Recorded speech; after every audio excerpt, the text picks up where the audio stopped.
All right, just gonna count down for 3, 2, and we're live. What's up, Miguel Flores, my brother? How's it doing? What's up, man? I'm doing good. Doing the mariachi, PlayMariachi. What do you think about the name? First of all, this is our first kind of mariachi podcast. There aren't a lot of these out there.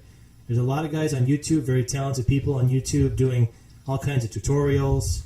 You know, most of the stuff that I do is on guitar. I don't do it in Spanish. I get a lot of shit for not doing it in Spanish. It's very interesting. But most of the people in the United States, they speak both languages. Yes. And even most of the students, they don't even speak Spanish anymore.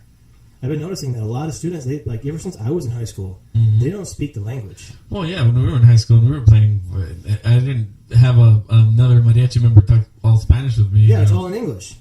Listening to Lil Wayne. We only sang in Spanish, talking in English.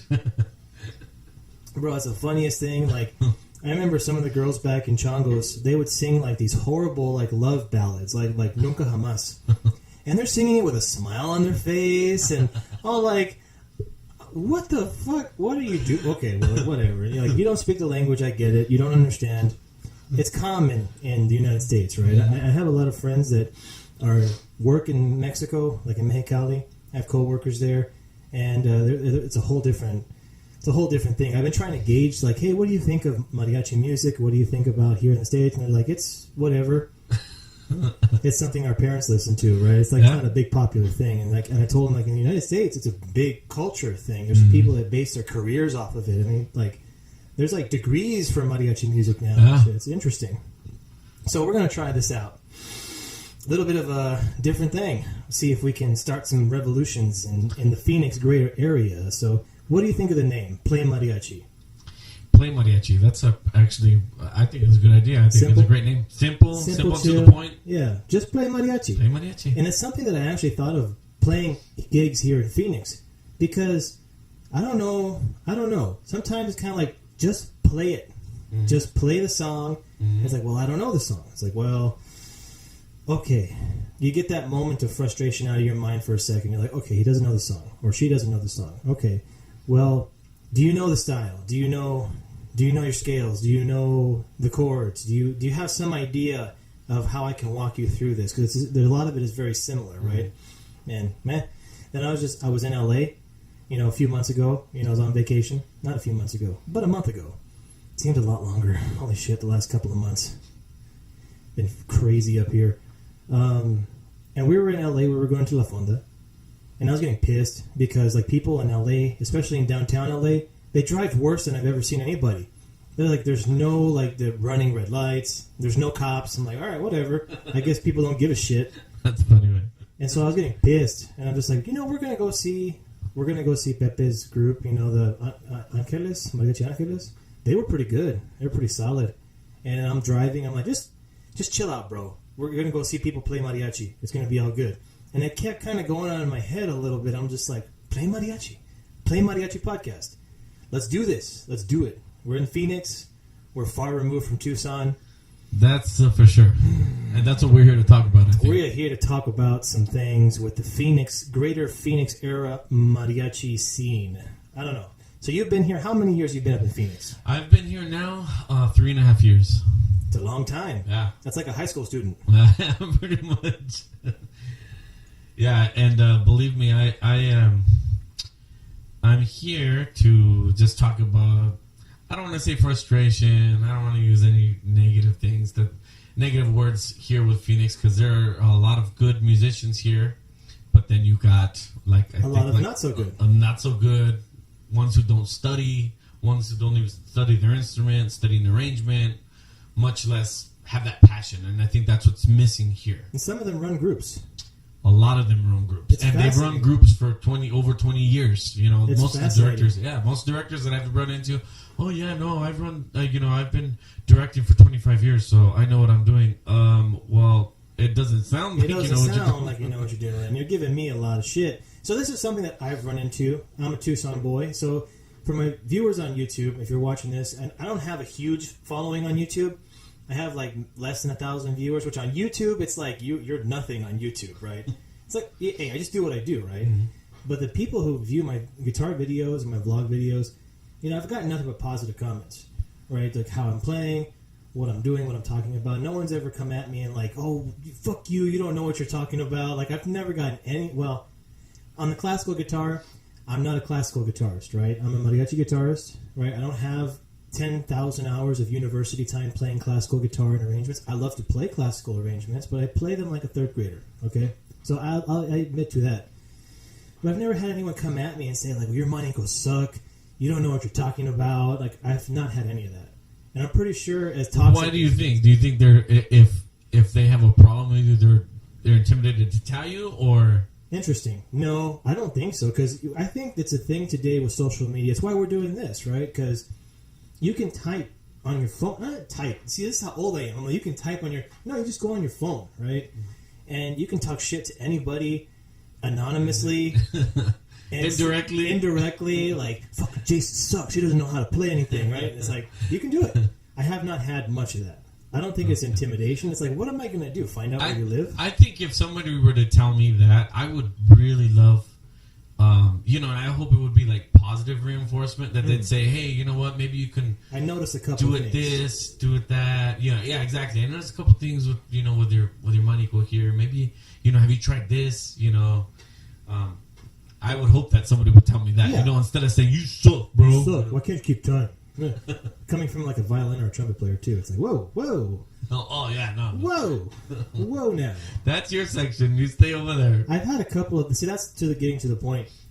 I've been here for a year in Phoenix. I've run into some of that in Phoenix, where like a violinist, will tell me stuff, and it's like, okay, all right, I'll humor the person.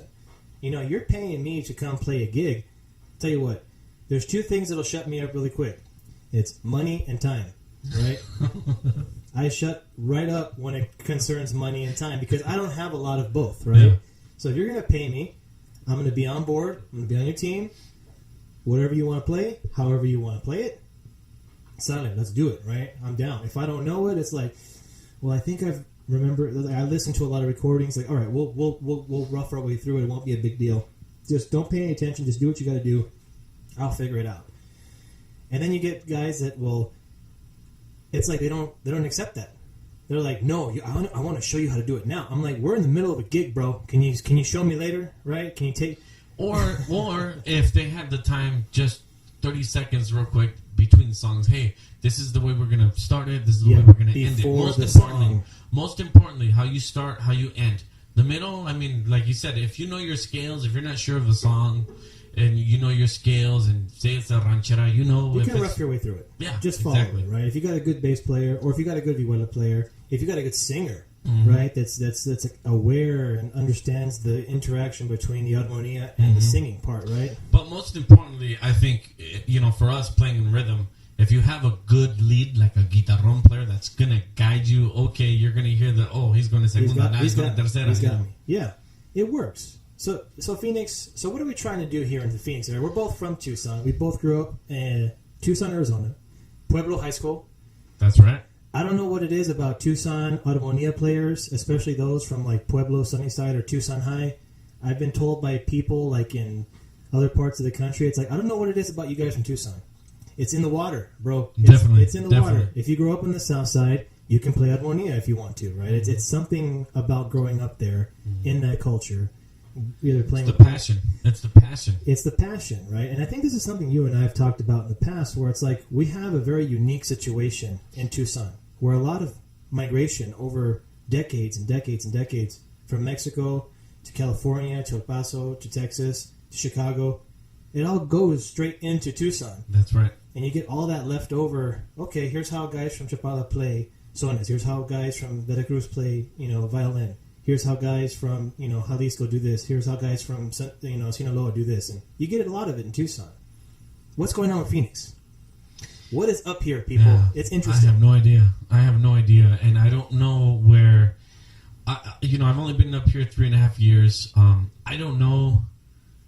Like, we know the pioneers of mariachi in Tucson. I'm not familiar at all with the pioneers here in Phoenix. I don't know, maybe it was great back then. And like 30 years ago? 30 years ago. Maybe, who knows? You never know. And I don't know what has happened, unfortunately, but from the time that I've been playing, and I've played with 4 groups here. And I would say 4 groups that you can call mariachis because it consisted of about eight people. A full ensemble.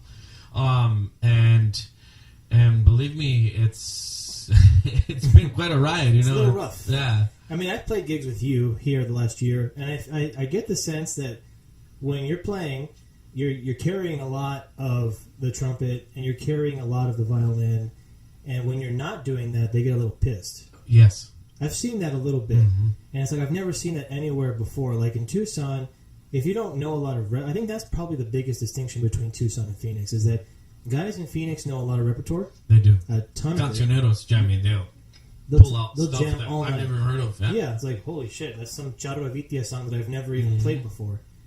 They'll know a lot of rep in Phoenix. Tucson, there's a little bit of lacking. I played a couple of gigs in Tucson this summer, and I was like, oh shit, people are calling songs, and we don't know them. Like, I don't sing them, but people in Tucson don't lean on each other as much. They have their section, and they're pretty adamant about this is our section. It's not going to suck, right? That's what I've noticed. Yeah. So I'm like, teamwork. It's teamwork. Yeah. It's not, oh, well, I play it my way. You guys are going to play it your way. I'm playing it at my tempo, and you guys try to follow us. Yeah. That's a lot what happens here. And I've gotten into it with 1 or 2 of your group guys up here. People don't really know about me. I look like a really nice guy, right? You are a nice guy. I am a nice guy, except when you piss me off. When you piss me off, 2 things are going to happen. I'm not your friend anymore, right? And depending on how further this goes, I might beat your ass. And watch out, because he's playing Brazilian Jiu-Jitsu over here, man. No, I would never do that to somebody. That's no. I mean, I grew up in Tucson boxing. It was a lot of fun. I used to love to box and fight. I was fat. I was a fat kid. You know what I mean? Butterbean or what? Yeah, it was really bad. I was just half Jap, half Mexican white kid, 4 eyes, and I'm fat. What am I? So that being said, playing mariachi music, what is somebody going to tell me that's going to hurt my feelings that I haven't already heard? Right? Well, like I said, if they do tell you something, I hope that it's positive. Well, positive. Yeah. Hey, we do our arrangement this way. Can you look up this arrangement and study it for next time? Next time, let's play it Javier Solis. I don't like to play Nuevos arrangements. I don't like to play Solos arrangements. We play the Chente arrangement, and we play Javier Solis arrangement. Yeah. Sorry, I'll learn it. And what's interesting here is that, it's more like they ask for a song, and a lot of the directors here and the musicians, they don't know how to say no. They have no idea how to just tell the customer, no, you know what, we can't play that song, but we have another song very similar. And in Tucson, you don't get that. If we don't know the song, they're just, no lo sabemos, we don't have it, pero para la otra, we'll take it out for you or whatever. And normally that's been the case, and people have been cool, like you said. But over here, it's more like, sálvanse que se puede, Yeah. That's it, hey, if you know it, try to follow, and what happens? What are the results? Pretty poor. Very poor. Very poor. Very poor. And not only does the mariachi members that do care, obviously, they get pissed.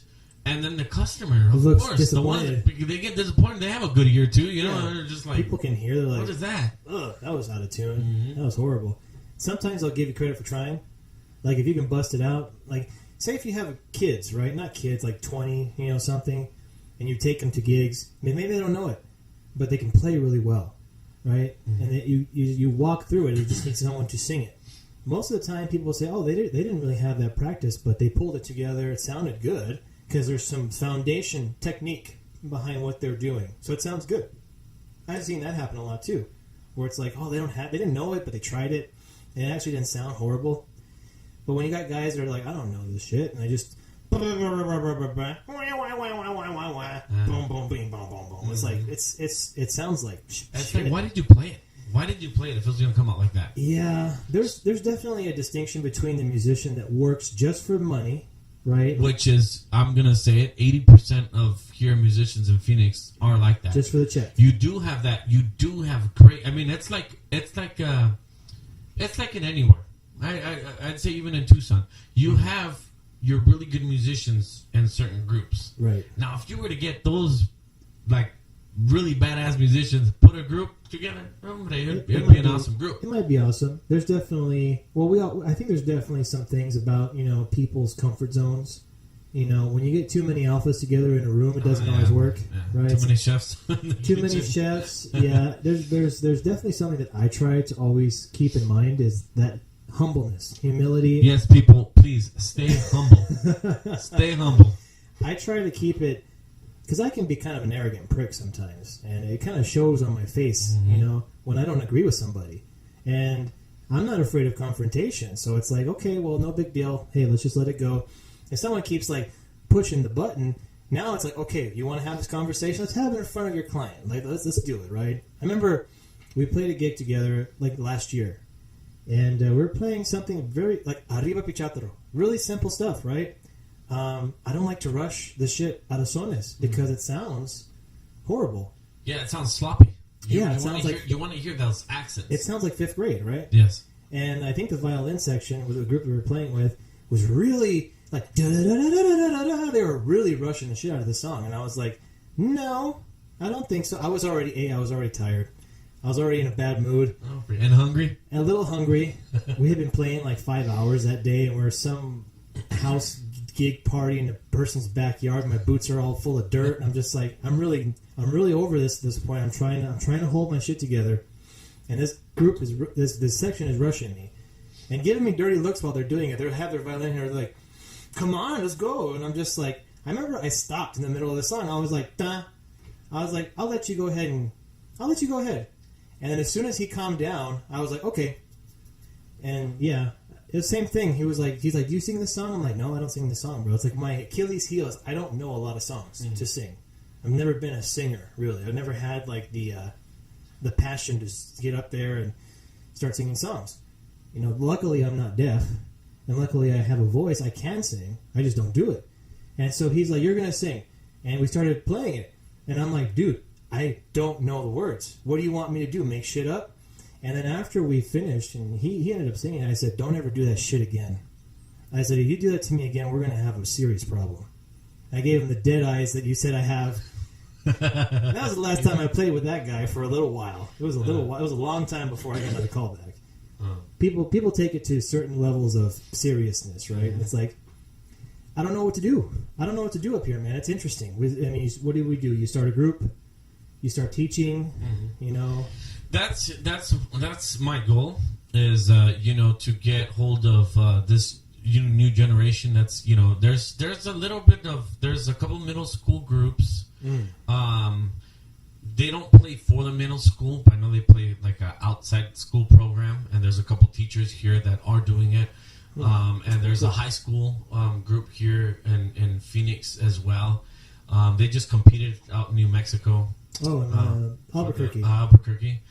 And, that's our main goal. My main goal is to at least get a handful of kids, teach them, try to get them away from the bad influence that's going on, that we see in the groups. Play whatever, however. They play whatever, however it comes out. There is a right and a wrong way to do things. I think that in today's kind of soft-nerved social media world where, well, let's just all respect each other's opinion and let's all get along. And it's like, I can agree with that to a certain extent, but there is such a thing as right and wrong. There's a right way to play stuff, and then there is definitely a not right way to play stuff, right? Maybe wrong is too harsh of a word for some people. It's not right? It's not in time. It's not the genre. It's not the style. I don't know what region you came from in Mexico, but there are regions in Mexico, right? There are states in Mexico that have certain types of music. And it's not just mariachi music. This music stems 200, 300 years into Mexico's history before there was an ensemble, right? It was just folk music. It was indigenous.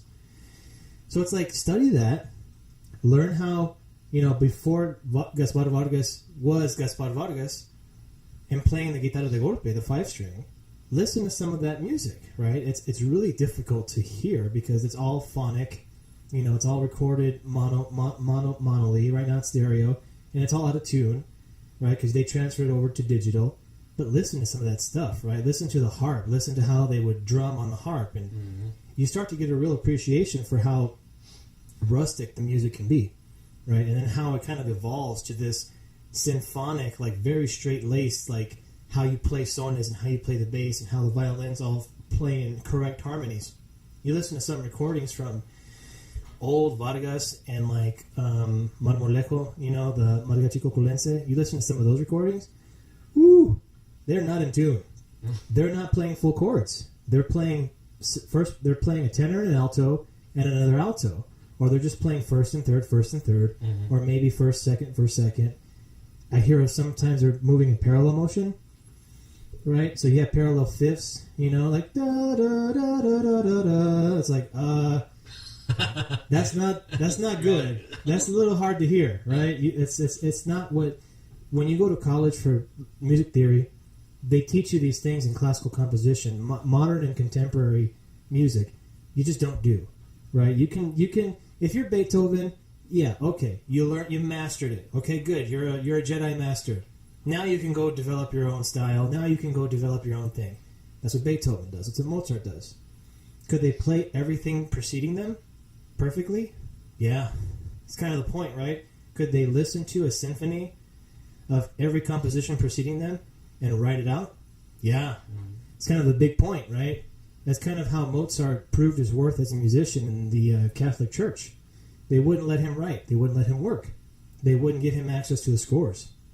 And so what does he do? He goes to a mass and he listens to the ensemble, and he has his manuscript and ink, right? Ink. Writes all of it out. But here, first time, gives it to the headmaster, and this is what I heard your group playing. Headmaster looks at it and says, well, that's flat, right? You wrote a natural, but you wrote a flat, but that's actually supposed to be natural. It's like, oh, well, your organist played it wrong. Because that's what I heard, wow. Right? Super high level of musicianship, right? So when you go to school for that, and most people that are listening to this that have been through a university music program know that it's a bitch. It's 5 days a week, 8 a.m. to 10 a.m., 2 hours, Monday through Friday, of music theory for 2 years. And that's 3 credits. I don't know how you take a 5-day, hour-and-a-half long class and give us 3 credits for it, but everybody goes through it. Yep. That's kind of how they, like, the discipline, right? That's how they break you to make you, right? They're like, you're going to show up. If you're late for one class, that's 1 mulligan. If you're late for a second class, we kick you out, and you're out of juries. You're out of the School of Music. Your whole career, no matter how talented you are, we don't care how talented you are. We have 500 students that are all the best out of their high school. You show up on time, or you're out. There's thousands more who want that seat. They want that seat, so you better hold that seat, right? It's intimidating. And there's a little bit of that in mariachi, too, because most mariachi music is modern, contemporary, classical composition. When you do the part writing, when you do violin parts, when you do trumpet, transposition from B flat to whatever natural key you're going to be in, the golpe, the vihuela, the guitar, the guitarrón, those are all written in part writing, right, for the chord. So if we're playing a D major chord and someone starts writing something where the bass is playing, an F sharp, it's an inversion. And it sounds interesting, but it's an inversion. You can do stuff like that, right? You can invert chords on the bass, and I'm playing a natural note, and I don't know. There's a lot there, and I don't see it here in Phoenix. I'm like, where is all of this? Where is it? No, it's like 3 different arrangements in one song. That's interesting. We've played like boleros, and we'll start in one arrangement, and during the B section, we'll be in another arrangement with like a trumpet solo, and then we'll end with a different arrangement ending. I'm just kind of like, this is weird. This is different. I don't know what to say about it. Yeah, I don't know. I just hope that whoever is listening out here, I'm not here to bash on anybody, but something needs to give here in the Phoenix. In the Phoenix greater area. Yes, please, because it's awful. It's awful. Like, it's sad to see that these musicians have so much potential, and they've been doing it for years.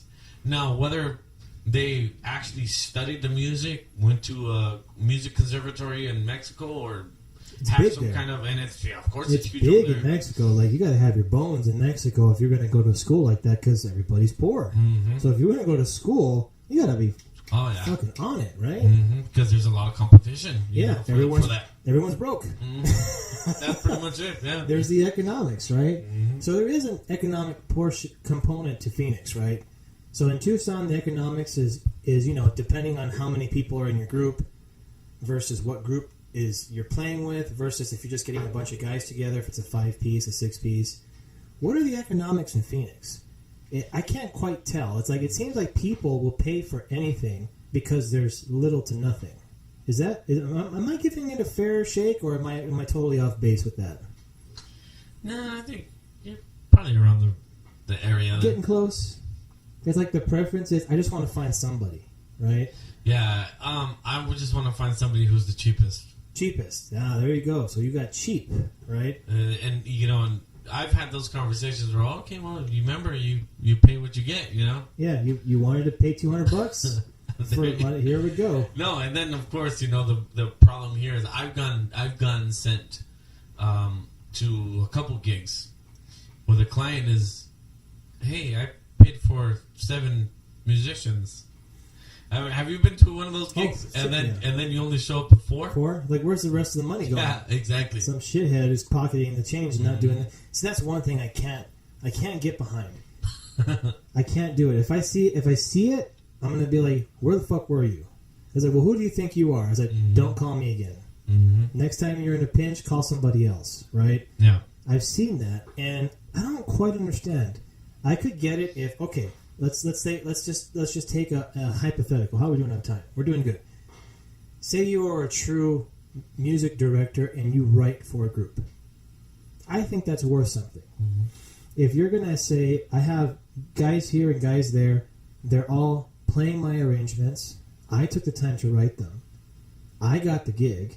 I had to sweat it out with the client. I had to negotiate the contract. I have to run this group. And we're being successful because we're getting calls. I have to deal with the taxes. I got to deal with the fucking government. And it's like, okay, if you are truly doing that much work and keeping a group at a high standard, I'd say, okay, you're entitled to a little something, right?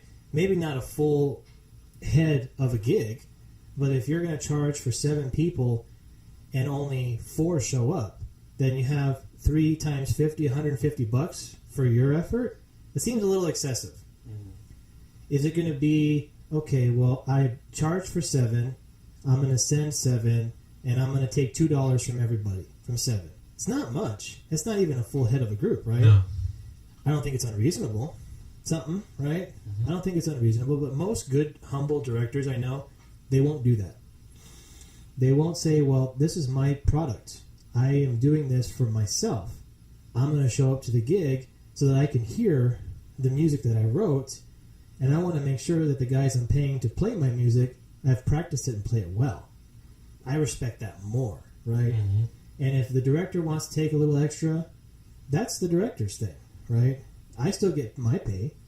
I didn't write all this music. Mm-hmm. I just had to learn it, which is easy enough, right? But yeah, I've seen that where it's like they're supposed to, and I've been bitched out for it by people because I'm usually first at a gig. I'm usually early, right? Especially here in Phoenix. People in Phoenix show up like 2 hours late. I've been through that. Yeah, and so they're looking at me and like, well, where's your group? Where's your group? I'm just like, this ain't my group. And I'll be very, very candid with people. I'm like, this isn't my group. I just work here. But I've been late to a gig too. You know what? I've been late to one up here, and it wasn't really my fault because we were done. We had played all night, and I went home. I was like, I'm done, right? I went home. I didn't know there was an extra gig. Oh, no. They didn't bother to tell me. Right? Oh, yeah. Because they're just like, well, we're all here, so we're just going to follow each other all night. Mm-hmm. I'm just like, well, I didn't really understand, right, the gig. And my phone dies as I'm in my car. So I get all the way home. I put my phone on the charger, and it turns on, and I got like 15 messages from this guy. Like, where are you? Where are you? Oh, no. And I was like, oh, shit. I didn't know that we had another gig. My phone died. You didn't tell me before. Like, if you have gigs lined up, you should, like, the day before. Like, I'm going to go play today. this guy's been in contact with me all week. He even sent me a reminder yesterday. Like, here's the address. Be there, 20 minutes before. I need to go over some stuff. Like, hey, man, good. But you have 5 or 6 gigs back to back. It's like you can't just depend on people. Because people have shit to do, right? I got sleep to get at a certain point. Yeah. And so I was like, I'm already home. What do you want me to do? And he's like, the customer will wait. Hurry up and get here. And luckily for me, it was only like 20 minutes down the street from where I live. And I was like, all right, that works. But yeah, I've been late once. But these guys are late all the time. I'll be there. It's like, man, we're going to start late just because of this shit. I played with one group here, interestingly. I played with one group here that they don't tell you what you have. They tell you what time you're going to start, but they never tell you what time you're going to end. And those are like those are fun because you're just stuck in a vehicle with them. La la la. You're like, I have no idea what. I have no cares in the world right now. Right? Please, groups here need to structure.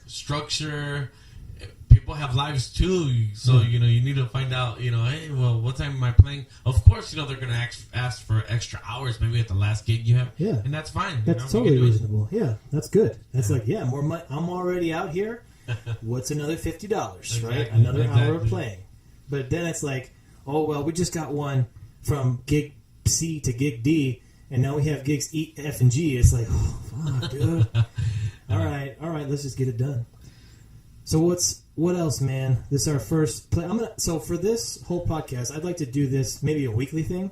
I don't know if you're down for that. Yeah. Just talk about mariachi, maybe play some stuff. There's a lot of people putting out recordings. We can just kind of like, okay, what's good, what's not good, right? Not to call anybody out. I mean, people's work, it's a lot of work to put together an album. And I don't want to critique people too hard. Maybe just show some good example versus old. Maybe do some tutorials, some lessons. And we can. I mean, I'm no professional to criticize anybody. I mean, obviously, I think it's still a good idea to analyze some stuff. Like, ooh, that's interesting. Yeah. Like, ooh, that was a miss. Ooh, that's tough. Like, what's going on? How do you avoid getting to that point, right? Mm-hmm. And playing well, and my fingers are all jacked up. I got tape on my fingers. This isn't from playing. I was going to ask you. I was like, you going to go training right now, or did you put them on in case I said something and then you just let it up? No, dude. Actually, this is new. So doing jiu-jitsu, like I mostly do gi training, like with the gi. There's no gi training where you're basically just like this, and you're just like, you have to grab people's limbs and their shoulders. So putting a lot of pressure. Yeah, and it's like, but like with the gi, it's easier to get submission, but it's harder on the fingers because you have this thick piece of cloth. And so what it'll do is, like if you're going for a choke, or if you're in someone's guard, or or you're trying to pass, or you're trying to get a submission or pull, you have to grab onto their gi and hold, right? And get a good grip. They call them grips onto their gi, and that shit wears your fingers out. So like the little digit right here is super sore, and like this digit, if I go like that or like that, it hurts really bad. It's like a Charlie horse, right? And so I started taping my fingers like when I'm home, because with tape it keeps this straight. Mm-hmm. It keeps this from going that way.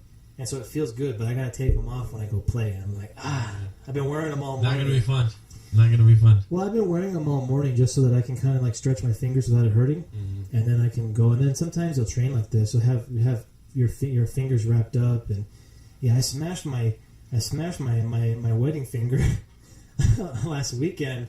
We were grappling, and then I don't know what happened. I think I landed on somebody, or someone landed on me when they were trying to pass. Because like you're trying to get someone, like when someone gets their knee up, like you're trying to stop. You're trying to block them getting the dominant position. And so if they falter, they can go, and it's like, and in the moment you don't feel it, and you don't feel it until like the next day. I tried to put my wedding ring back on, and it was like swollen. It's like, this is not good. This is not going to work. But yeah, it's good, man. I highly recommend, if you're a mariachero and you train, do jiu-jitsu. It's the best thing. It'll put on a little mask to you, but it's pretty good. It's pretty good, man. So with the podcast, I started a website.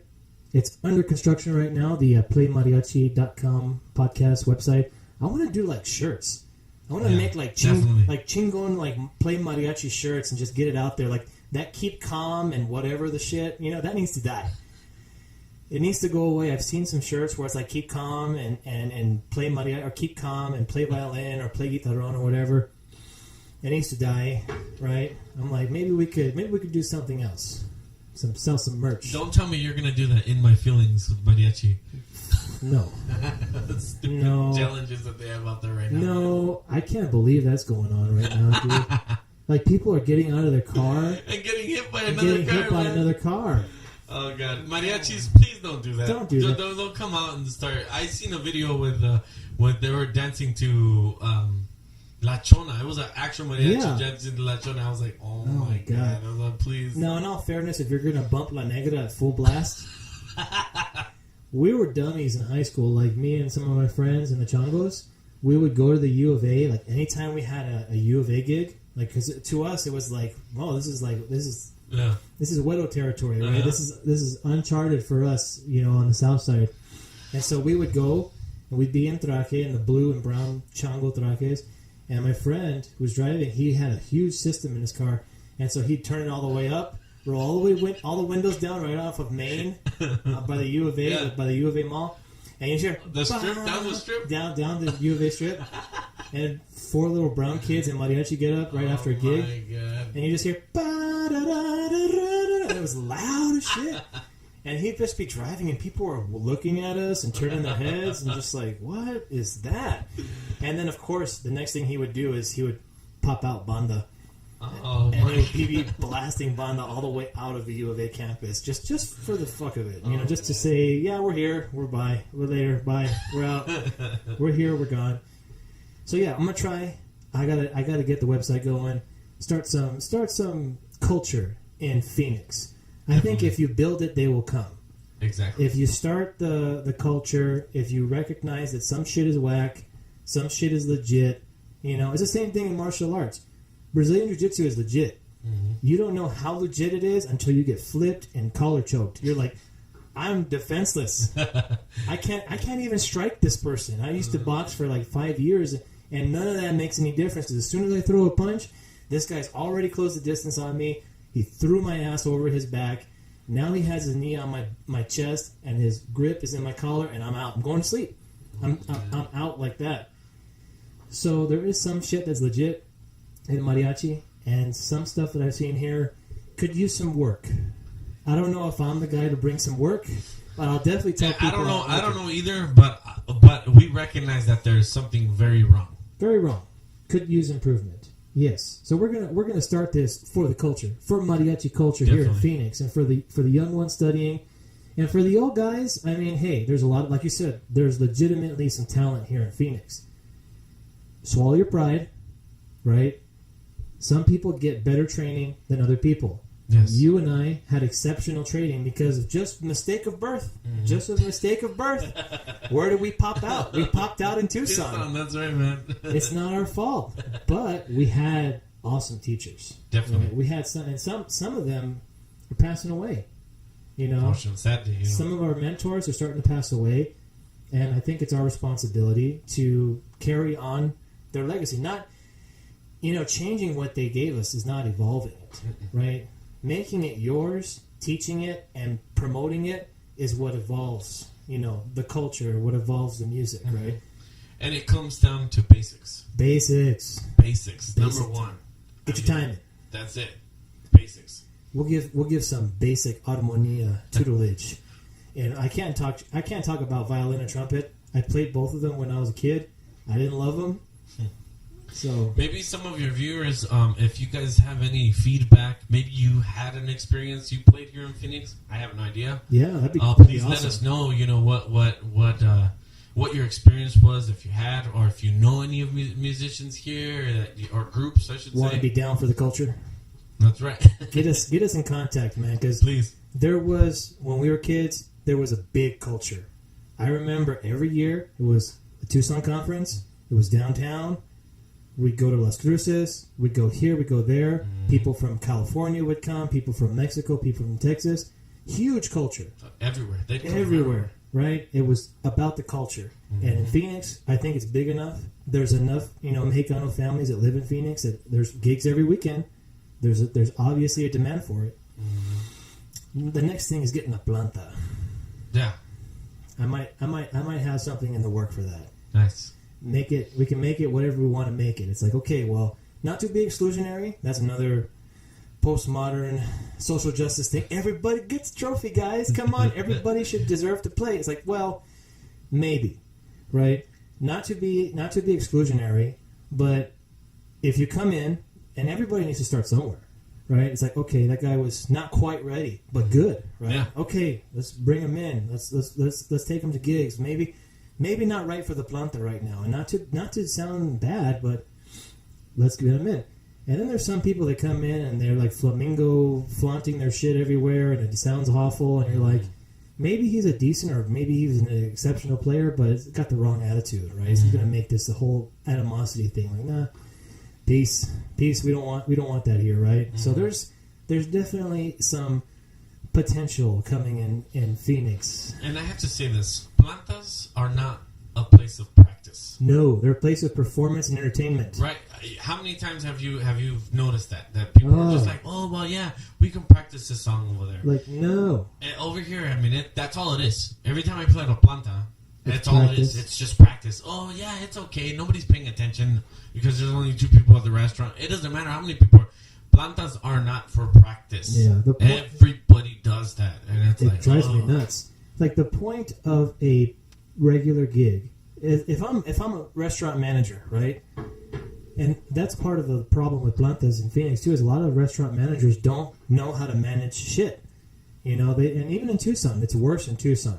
That's why you don't have very many plantas in Tucson, because you have very few people who truly know how to manage business, right? If you're going to bring in a group, pay them, take up space and ambiance in your restaurant, you have to understand that they need to do their thing, they need to be good, and you need to leave them the fuck alone, right? Yeah. I remember playing at Paria Suiza, and the floor manager would always be after us, like, you need to circulate. You need to, come on, let's go. Let's feel the jet, baby. He's one of those douchebags, right? It's like, hey, man, these people are giving us tips. Uh-huh. These people are going to come back if we play well for them. Mm-hmm. If we play 5 songs and take their tip and peace out, they're not going to come back to your restaurant. Mm-hmm. What do you think? The food is that fucking great? No, it's not. It's not. They're coming here for ambience. They could go to their nana's house. Hey, their tortilla soup is good, man. I like it. It was pretty dope. It was pretty good tortilla soup. The carne asada was consomé de pollo. It was on point, right? So we'll see what happens in the next couple of weeks. But I have a friend who's starting a restaurant. It's an interesting opportunity. For me, I think of planta. I think of bad managers, waiters, stress, rounding up guys. It's a pain in the ass. Let me correct you there when it comes to Phoenix. Oh. I've noticed that managers know how to run their show.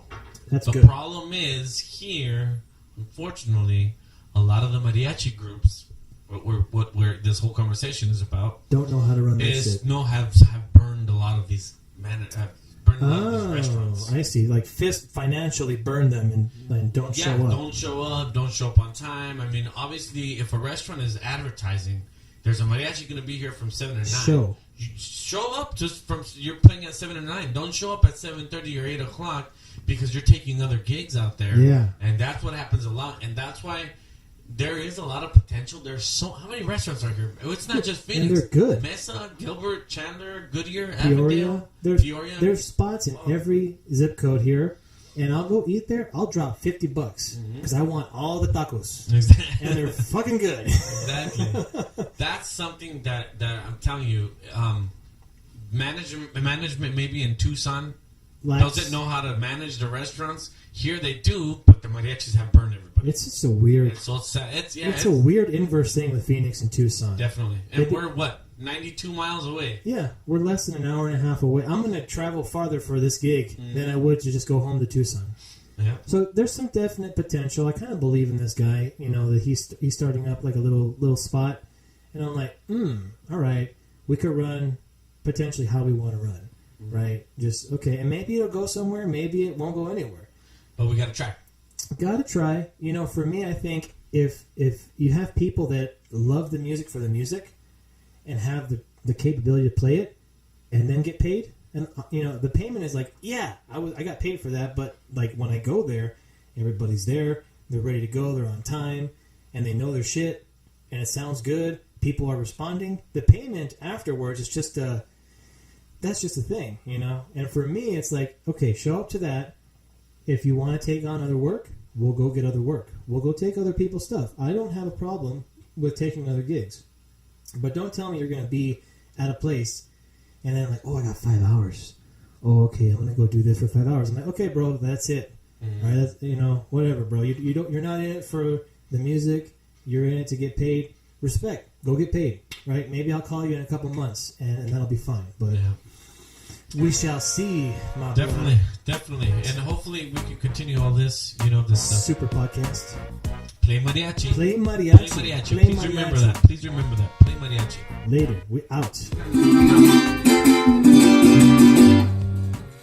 So, we're talking about sones. I'm gonna put this at the end of the little podcast. So it's like I always like to do bloopers at the end of the shit. It's funny as fuck, but we'll just play like a regular song. I've seen some people do interesting stuff, like where they'll play like a really weird, like I'm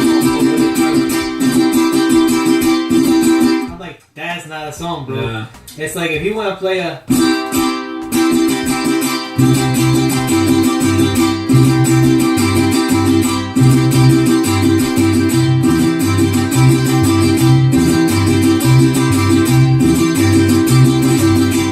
like that, I'll do that. Yeah. It's like on the offbeat, right? Like that's down. I'll do that. Or like if you want to go really old school, like when I listen to like Pato playing like Relámpago, or even Roberto Martinez playing in Cobre, he uses a thumb. Like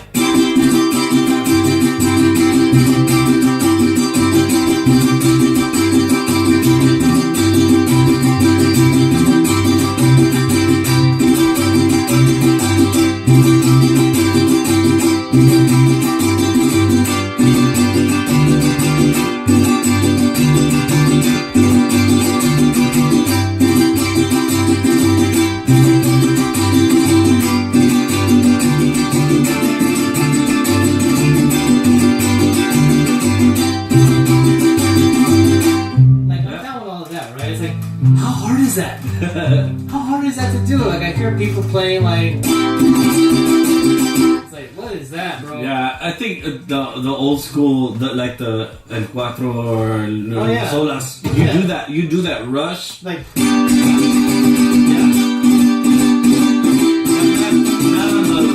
newer. Well, that's a different thing. Like if you're playing like El Cuatro, like well, let's start like ba da da da. That's like it's like da da da da.